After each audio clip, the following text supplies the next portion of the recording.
In a humble town in the Rocky Mountains, Missoula, flows a river called the Clark Fork. It is indeed one of the most beautiful rivers in the entire United States. On it, people boat, swim, fish, and float. But this beautiful river has, over the years, been destroyed by pollution.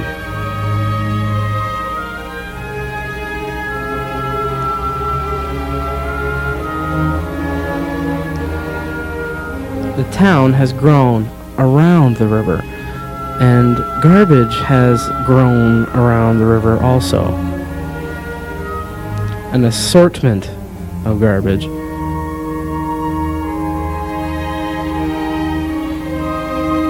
People just don't seem to realize that the garbage isn't supposed to go on the river. It's supposed to go someplace else.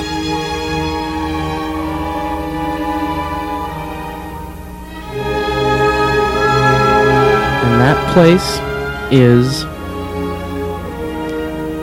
the garbage can.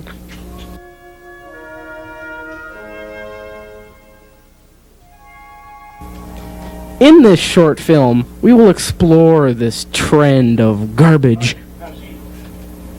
This is a very high crime rate zone right here.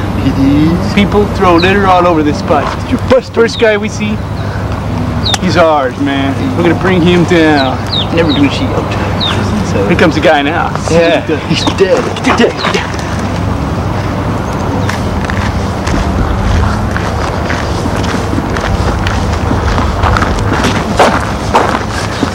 Hey, man!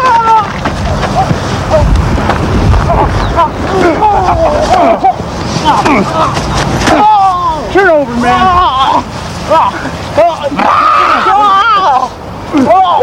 Hey, man, that was pretty stupid. Why would you want a litter? You know what the penalty for littering is, huh? Huh? Neither do I. But it's probably pretty steep. Kick his ass, man. Boom! You go right in the lens. Andy, you gotta get a shot. The date is May 13th. We caught this 120-pounder littering in Missoula. It's never gonna litter again. Life is over. All you other litter bugs out there should take example of this, man. You litter, I'm gonna get you. You're dead. Please, for the love of God, don't let this happen to you. There's your good boy. Good boy.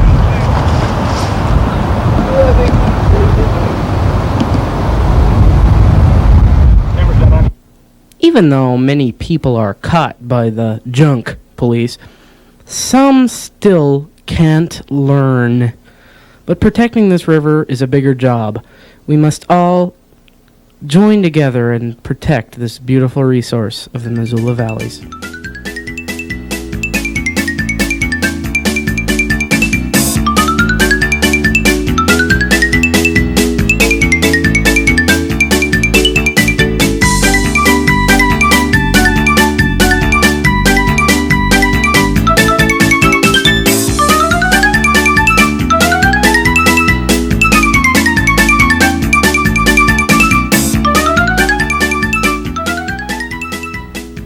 Hi.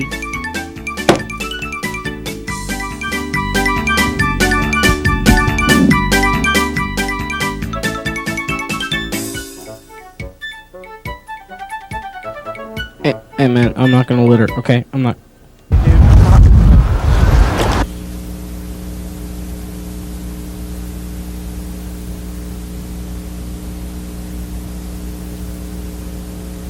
Listen, I mean it. I'm not gonna litter. Here, look. I don't believe you. Take the bag. I don't believe you.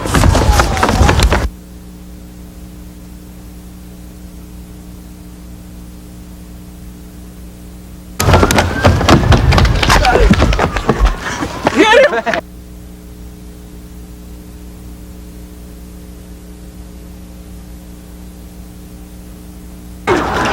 away! See, a cop's coming. That's right. They probably are. Run! Go! Beat up David. What the hell? What? What's this? 1/500 out. Is the battery going? Please, ladies and gentlemen, the MCAT's cat says, don't litter. Plains of the United States and were food for many of the Native Americans. What a beautiful creature the bison is. We're standing in front of the Chalk Valley Bison Range. Today, we're going to be learning about buffalo. Here with me today is Michael Johns. Hi. Greg Osberry, who is supplying the video. Hi. Let's enter the Bison Range. We have now entered the Bison Range Visitor Center. Now here's Mike.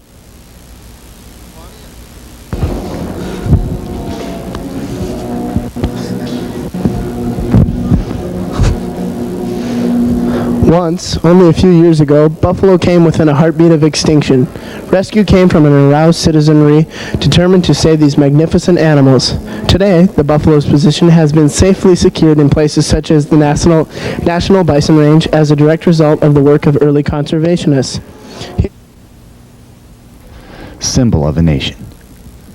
No animals embodied our nation's tradition of rugged self-reliance more than the American buffalo.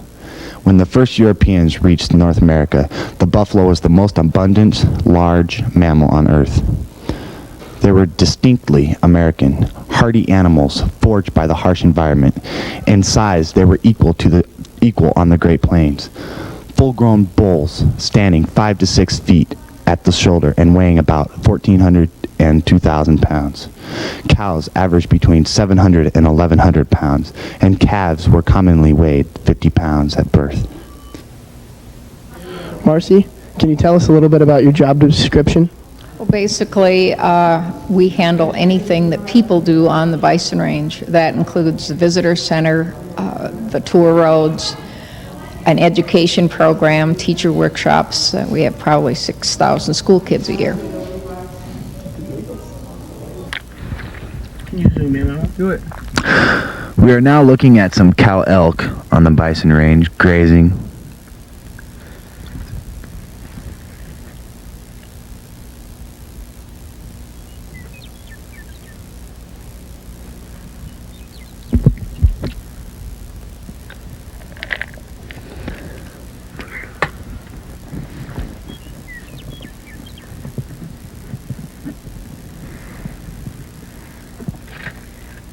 Here we have some pronghorn antelope on the Bison Range. As you can see, many animals are indigenous to the area and call it home.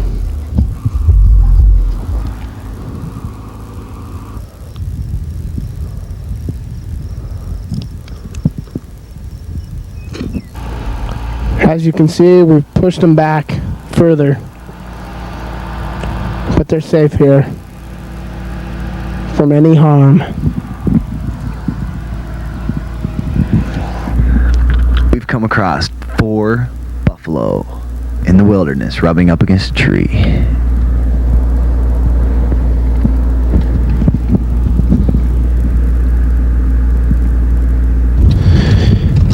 Here we are, about as close as you'll ever get to a pronghorn antelope.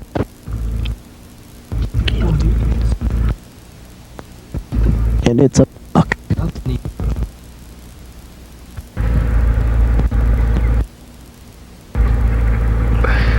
That is Mike Johns playing. We have some bison with some baby calves. As you can see, it's an altricial relationship.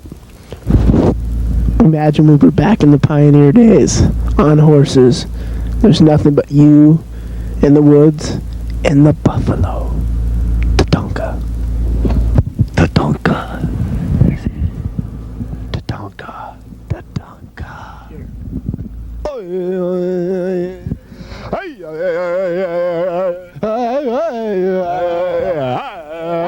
Once great chiefs.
This is a fox den over by those dirt mounds, but they seem to be not cooperating. Montana Fish and Game Department. Okay, this is our 2 bobcats and a blue grouse. 5-point mule deer buck. This is 1 mule deer buck in the front, and the back 2 are 2 whitetails. 2 ospreys, 1 getting ready to land. This is a pronghorn antelope. Here are some different types of ducks. Here's a huge bull elk. Here's a moose. Here's a mountain lion and her cub. And there's a ram. Here's our national bird, the bald eagle. Here's the great big grizzly bear.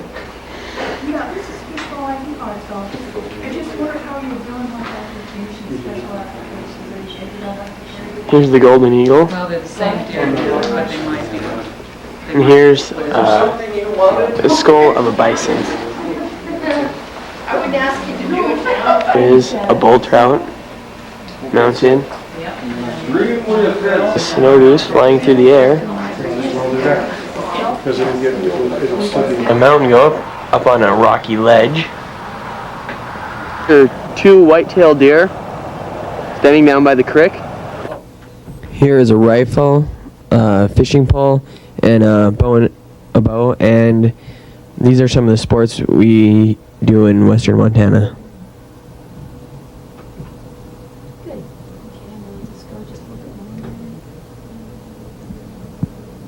The department has a mission to provide optimum recreational opportunity for the public through our hunting and fishing heritage, through our outdoor recreation parks and recreation sites that we manage. That's just in a nutshell the main emphasis of the department. It's keyed in on outdoor recreational opportunities through our hunting and fishing heritage, our parks and campsites that we manage. How is it funded? Our department is funded almost entirely by hunting and fishing licenses and the federal excise tax on sporting goods and ammunition. So it's a user pay fee through when you buy a hunting or fishing license, you're paying for our salaries and our operations and mileage or flying and whatever they do. There's only $300,000 or less than 1% of the department's budget that comes from state income tax or the general fund, and that's used to fund the state parks and areas that they manage as campgrounds, since they are used by everybody and not just licensed folks. And there's a lot of different earmark funding sources, such as small percentages on gasoline taxes that go to snowmobiles, the snowmobile program, voting programs, those kinds of things. There's a lot of different earmark funding, but again, it's all basically self-generated and hardly any income tax dollars as well. Do you get quite a few out-of-staters coming in to hunt and use the wilderness? Quite a few. The legislature in 1975 set a ceiling on the number of non-resident or out-of-state hunters that could come in, and that was at 17,000. And that's for the combination deer, elk, fishing license, and those are sold out every year.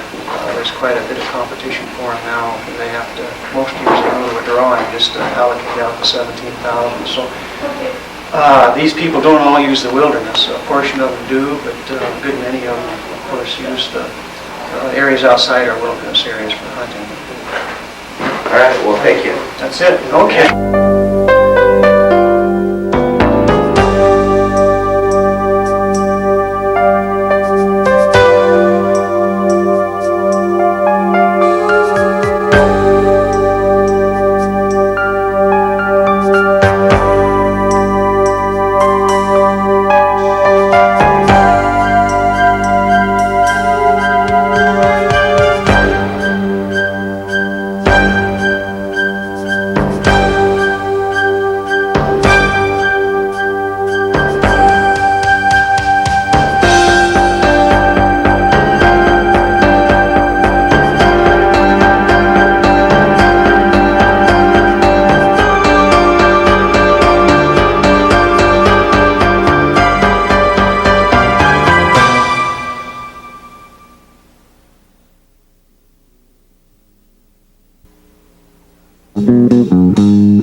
Your house is looking in, standing alone outside.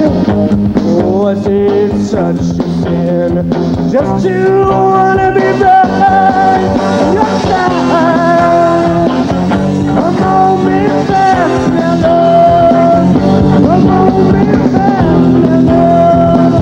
Come on, be fast now, love. She's wildin' out here. Until she comes around, honey, hey. Go now, baby, now. Honey, hey.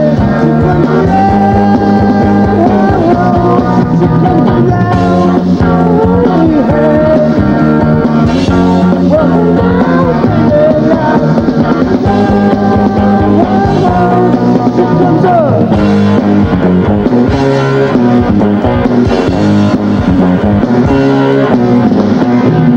I said something I shouldn't have. I walked by your attic window, simply wanted her back, simply wanted her back.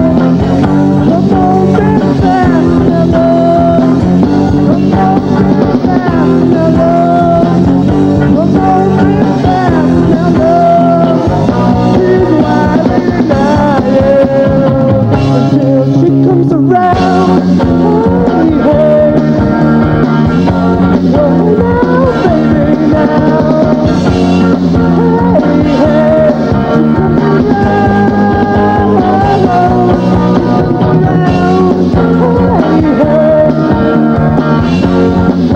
comes around, hey,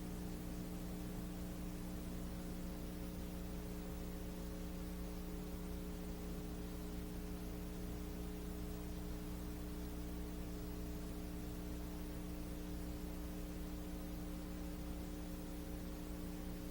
Well, now, baby.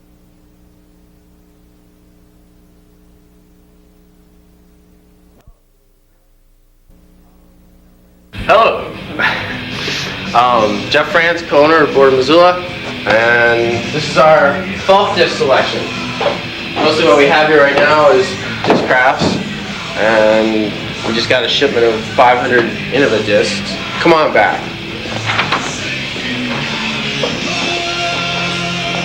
Reinforcements, so we got both major companies covered. I ordered 200 Scorpions, the most popular disc. I'm a medium range driver. Everyone asks for them by name. But we haven't put those on display. We're running out of display room. We've already sold about 1,000 golf discs just in the spring. And I guess we should go through the different kinds. Yeah. Most of the drivers, very low profile. The dome is straight, and they have the least wind resistance. They go the farthest, but they're harder to control, and they'll veer off from one way or the other. They're also very thin-edged, and they don't hold up to hitting trees and rocks as well as some of the more blunt golf discs, like this Shadow. It's a little more blunt, a lot more dome, and they seem to hold a little more air. You can throw them slower. They go straighter. They're easier to control. Better disc to begin with. And then on this side we've got putters. And this Birdie is an extreme example of a putter. Very blunt edged. You can smash it against trees a lot, and it won't affect the the distance on it, the performance of it. And they're designed to hold a lot of air.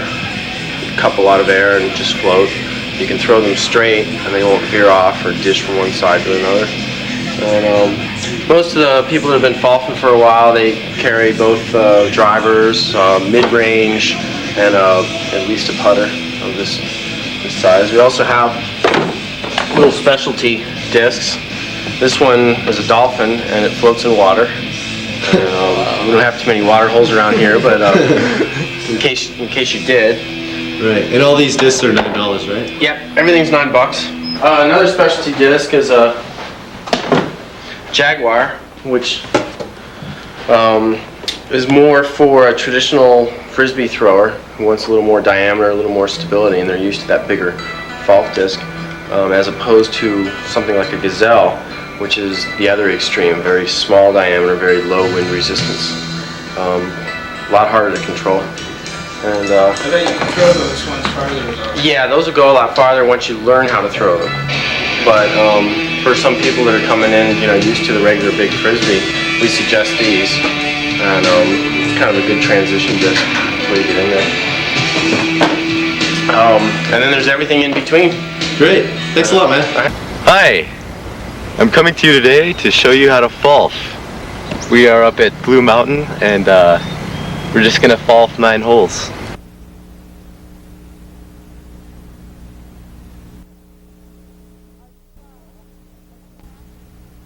Are you happy with the way you were raised? I am. Yeah. I couldn't ask for a better home, parents, values. And a place where we grew up too. And a place we like to go back to. I love to go back to Mom and Dad's. We're a family. We're close. We have our little disagreements and whatnot, but we're a close family. I think that's important. There aren't very many left in the world, I don't think. Yep.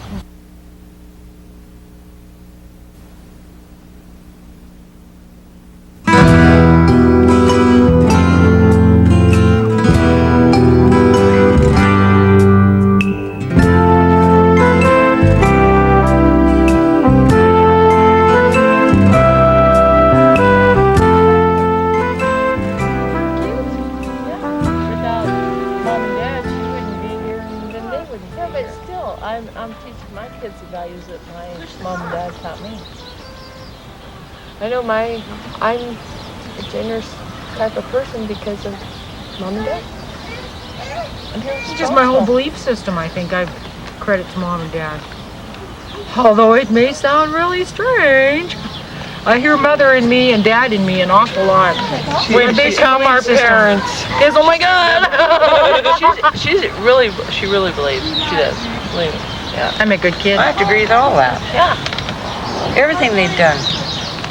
I have, everything combination is, can't point one thing, just everything they've done. Mm-hmm. Yeah.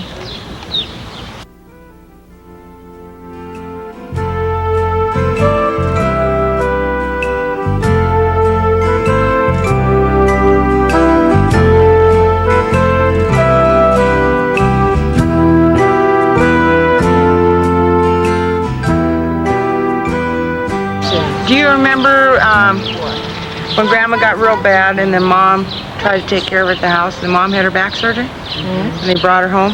Do you remember all of us girls going over to Mom's and Mom laying in the bed and Grandma didn't really understand what was going on, but yet she danced with us all? Daddy put tapes on and she was dancing, us and the grandkids, everything? Yeah. Mm-hmm. Yeah. We have a lot of good family memories.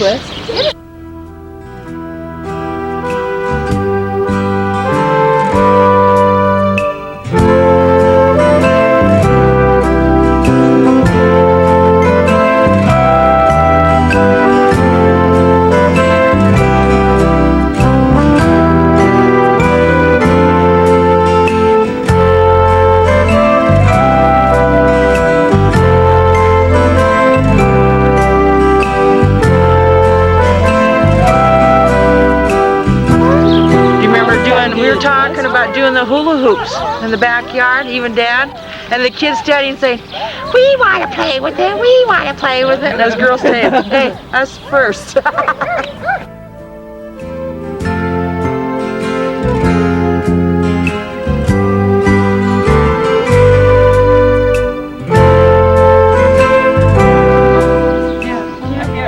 Camping and driving. Yes, Tessa That and the smelter picnics. Do you girls remember the smelter picnics? Yeah. They always had a band, and us kids ran like little Indians and did our thing, and the folks would visit with everybody and do their thing. We're fishing in Minnesota with those little fish at the end of the dock. I remember the bloodsuckers in Minnesota. Sunfish. And northern pipes with the big mouths. I lost the biggest northern for It was this big? Yeah, and because I grabbed the line instead of the fish, and I was like, my fingernail cut the line. My and hands never. But I remember, no, Uncle Paul fished good. Yeah, I did. But anyway, I remember looking over the boat and seeing all these little sunfish. And it was like, we got this string hanging onto our little finger, and it's like, struck down there. Remember fishing one time in Minnesota?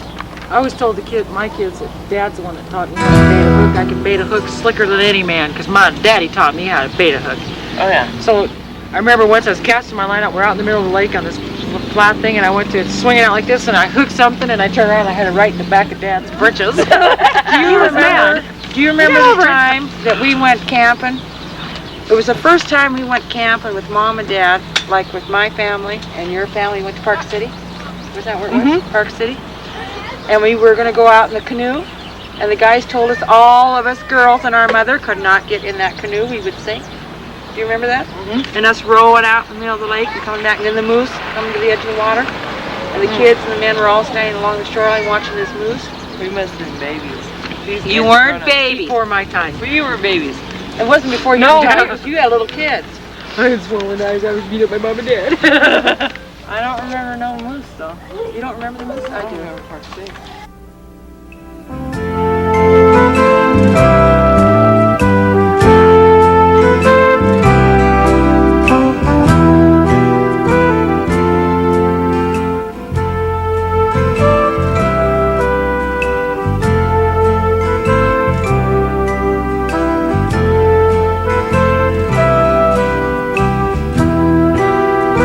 What was the worst thing you did? You got caught for. I've never done a bad thing in my life. I will never admit to anything. No, I couldn't admit. I was telling you earlier, mine was coming home from staying at a girlfriend's house and partying a little. And I come home in the morning and Mom looked at me and I told her I didn't feel good. So she let me go to bed. And it was house cleaning day. And when Dad come home, she told Dad she thought I had flu because I was in bed, just wasn't feeling good. Dad took one look at me and he says, "Flu, hell, she's hungover." So I got the vacuum cleaner and I proceeded to do my duties. Last time I ever did that. I was a good girl. That's my worst. Never got caught. I did. It was funny.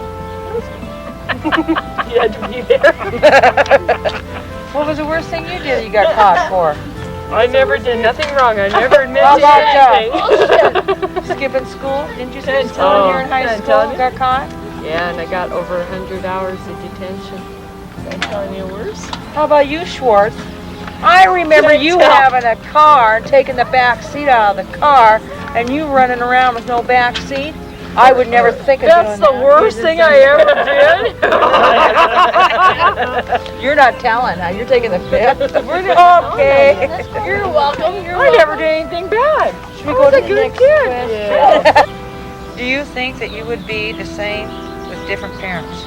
No. No. Well, we don't know. I mean, what parents are we talking about? Nobody will know. Kennedy's or Rockefellers? That's where I have to go. Yeah, but you could have parents that were terrible to you, and you wouldn't be the same person. We were lucky; we had parents that loved us and cared, and they did the best that they can with us. Even today, they're trying to do the best they can with us. You think they were smart enough to quit trying for a boy after me? That was good. Quit after me. Are you happy? I don't see why they continued after I was born, but what do I know? Hey, no, I told them. They asked me. I was glad she was. Shut up. They asked me. What do you think? It happens, baby. Mom and Dad asked me. They She sat was the Mom only and one I that was down. planned. See? No, I'm the only one that's wanted.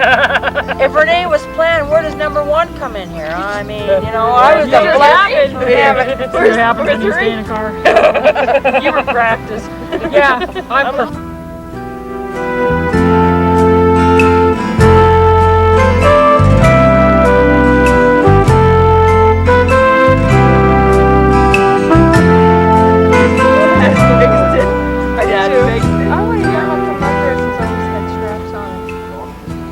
You gotta hold up something. You got new clothes. I'm not having that. Yeah. No, I mean when she made clothes. Mine always was a skirt with straps on. You never got made clothes. You got new clothes.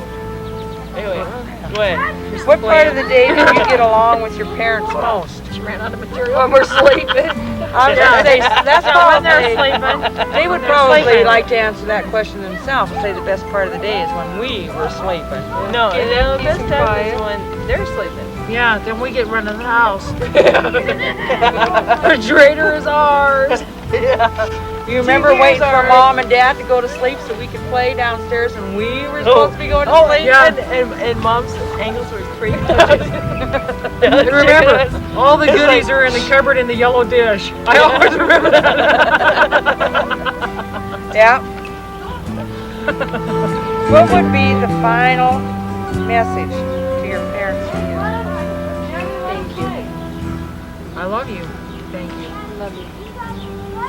Ditto on all of it. You did a damn good job. Thank you. And get a job. Save for retirement. Be responsible. That's our message. That's what they're telling us. Does. That's what we're telling them. What's no, the your message retirement. to your parents? Go out. Right. Forget about us. I mean, well, don't forget about Go us. out. Go out and enjoy life. Yeah, live your life. Right. And send a postcard. And can we borrow $20 before you go? I'll write you a check. 25. 50. I'll share. Want a candy bar? She'd never share her candy bars. I know. We love you, Mom and Dad. Very much. Big time.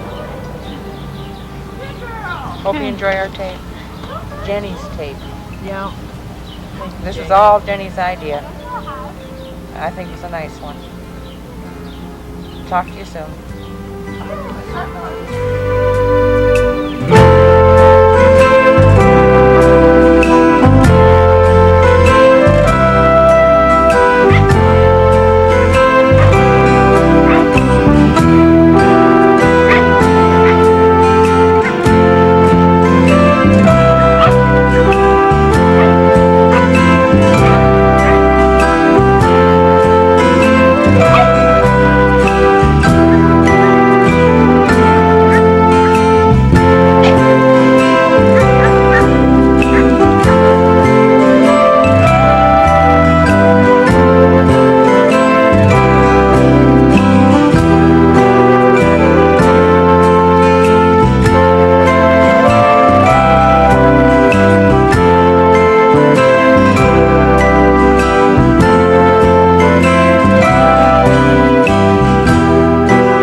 Yeah.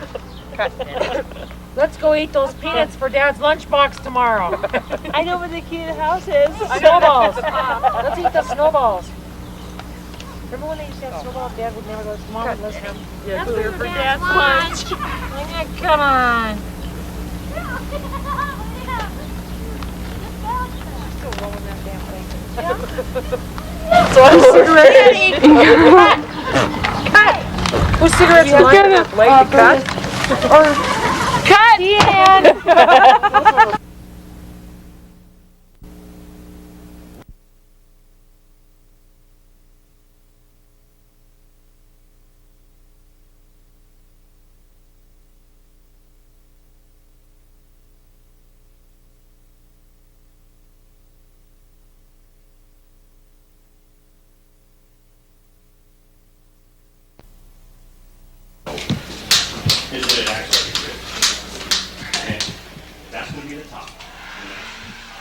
Yeah, whenever you see.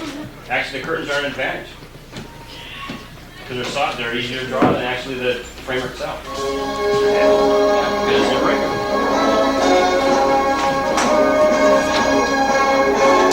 Anything to say, Brian Schmidt?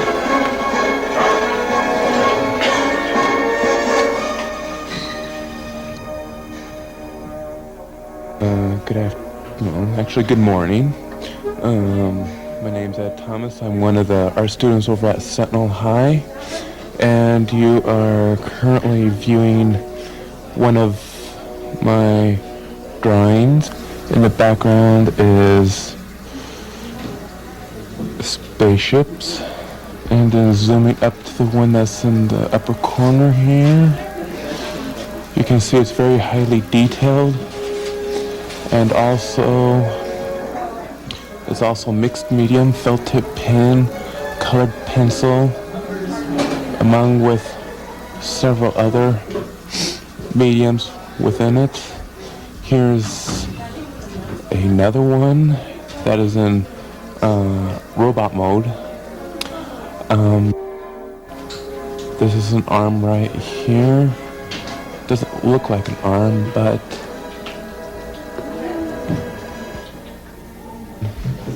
a spaceship. It's one of an arm that carries fighter planes. Freshmen have been dismissed. They should be back in their classroom within the next 25 seconds. Get a whole entire view of the picture here. And now, on the bottom here, it's a very old picture of a ship. There are several versions of this type. This is more of a more aerodynamic one. Here's an attached aircraft carrier to one of its arms. It's not really detailed too well, but it has runway and also docking areas. The back there are its legs. The bridge right there is the head of the robot that you've seen in earlier pictures. And right there are the guns that was on the shoulders of the one that you've seen earlier. And so I will switch to a different picture to show you a different view of these ships.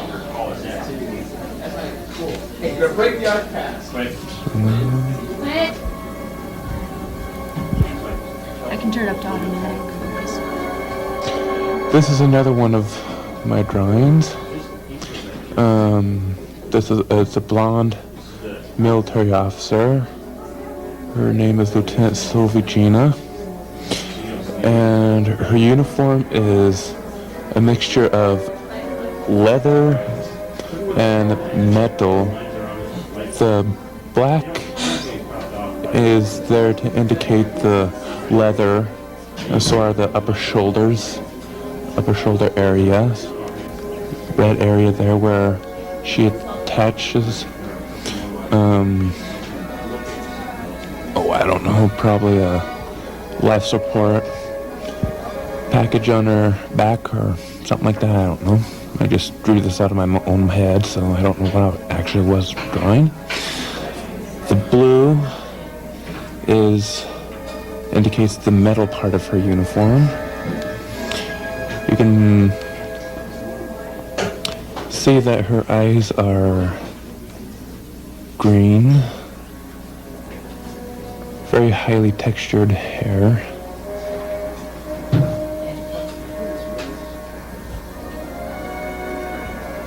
This is also another mixed medium. It is a mixture of colored pencil with chalk, charcoal, and also felt tip pen, and also in the background is another ship. I like to put ships behind the females or the objects that are in the foreground. It just looks more, more realistic. And then behind the ship are lines that indicate that in some fashion it's moving at a very fast speed. I'll get a close-up of the Ford section here. The leadway. Then you can also see how detailed some of the areas are in the ship. What you have in your viewpoint is but it's not exactly the same because other people use it. Okay, I guess I'm done telling you about my artwork. I'll zoom out here. Besides that, Get a full picture. the leeway of the assignment was I could have had you do the whole thing, but the advantage is that you can do one.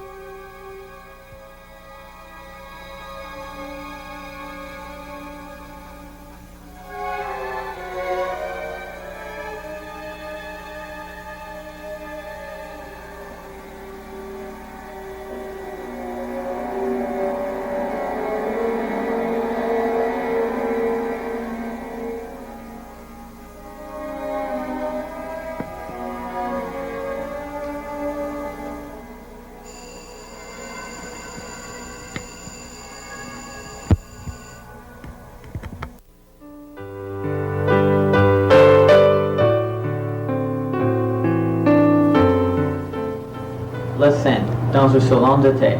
Les personnages, dedans. Les parents sont toujours fiers des accomplissements de leurs enfants et aiment beaucoup en parler. Deux mamans discutent le mérite respectif de leurs enfants. Ma fille chez madame parle en anglais impeccable et mon fils madame est un linguiste accompli. Il parle couramment plusieurs langues. Comment est son allemand? Il est parfait, il le parle comme un vrai berlinois. Et son italien? Il le parle comme s'il était né à Rome. Et espagnol? Quand il le parle, tout le monde le prend pour un espagnol. Parle-t-il aussi l'espéranto? L'espéranto? Comme un natif du pays.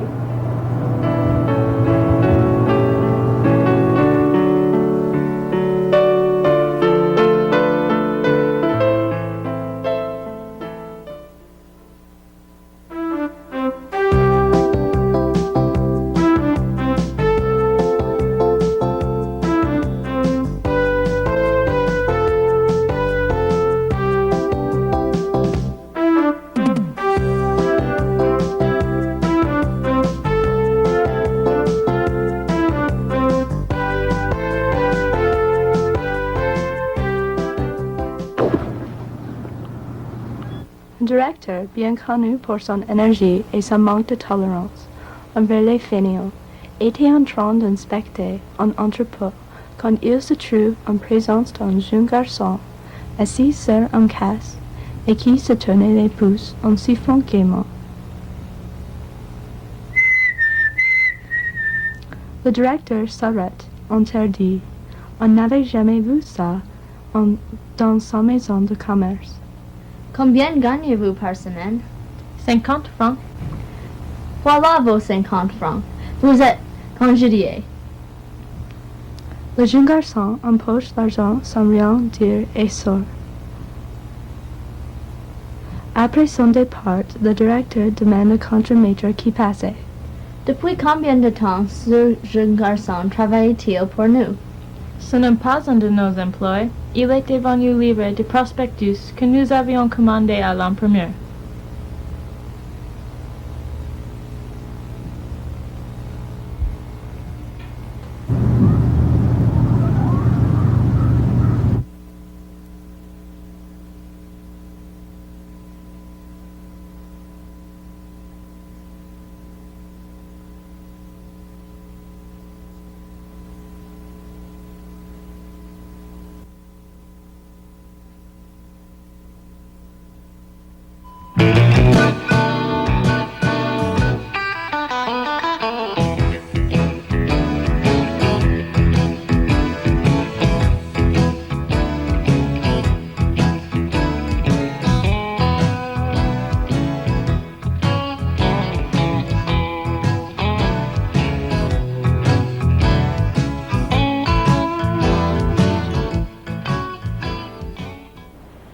ma boîte à outils et voici ma marteau.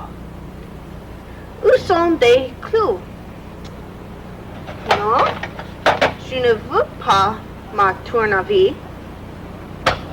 Ah, des clous.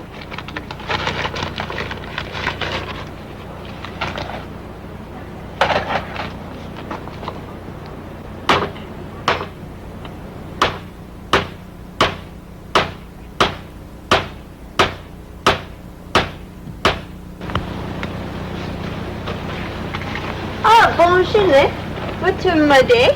Bien sûr, je vais chercher le site. Est-ce que tu as un mètre? Oui, dans la boîte à outils.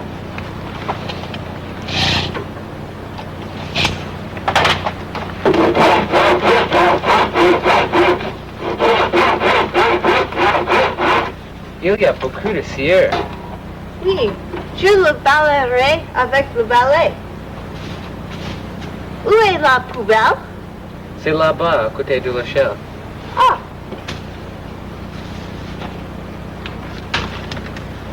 Ce sont les utiles, et puis voici la maison qu'on attend.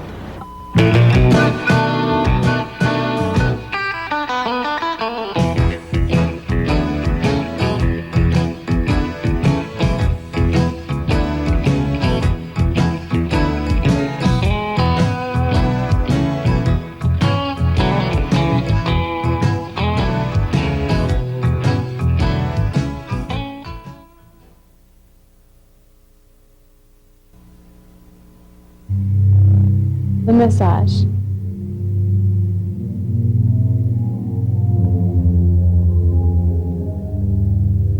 La porte que quelqu'un a ouverte. La porte que quelqu'un a refermée. La chaise où quelqu'un s'est assis. Le chat que quelqu'un a caressé. Le fruit que quelqu'un a mordu. La lettre que quelqu'un a lue. La chaise que quelqu'un a renversée. La porte que quelqu'un a ouverte. La route où quelqu'un court encore.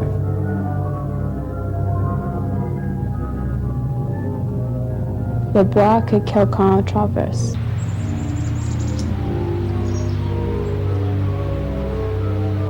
La rivière où quelqu'un gisait. L'hôpital où quelqu'un est mort.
Come on, class. Sit down. Today, class, we will be studying the Civil War. The Civil War, the Great Civil War. What we need to find out today is who we fought and why we fought this great Civil War. I know. Dan? We fought, Vietnam, yeah. No, Dan. We didn't fight Vietnam. Then shut up. Where have you been? I had to use the laboratory. Oh, that's okay. Well, it's a good thing you're here, Catherine. Because you know what, Catherine? Today we are going to study the Civil War. And what I would like to know, what this class needs to know is why we fought the Civil War and with whom. Well, the southern states left the Union and we fought the South. It was an economic battle. Thank you, Catherine. That was very good, and that was correct. Let's take a flashback here, folks. The year 1863. North versus South, the Civil War. In 1863, alone in the famous Battle of Gettysburg, thousands were killed on both sides. Thousands. It was a bloody, bloody battle. Now, have you heard of Frederick Douglass? Perhaps you've heard of... Okay, who broke my pencil? Who broke my pencil? Who broke my pencil? We're not going to continue this class until I find out. Okay, I'm going to leave, and when I come back, I better find out who broke my pencil, or this whole class is going to be in trouble. The whole class.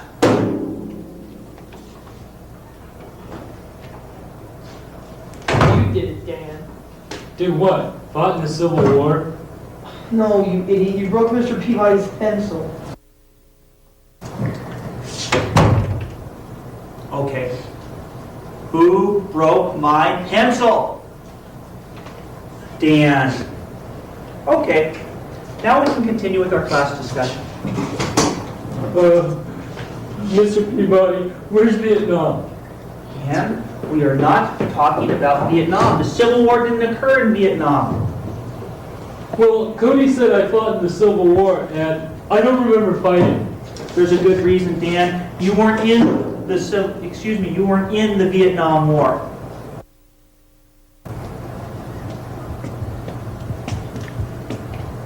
Well, hello, Catherine. How's my favorite student today? Not so good. I've got two big problems. Well, would you care to talk about them before the rest of the class gets here?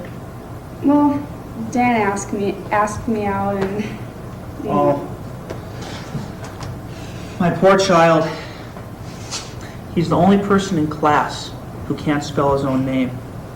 Do you know, yesterday, he asked me if he was in Genghis Khan's army.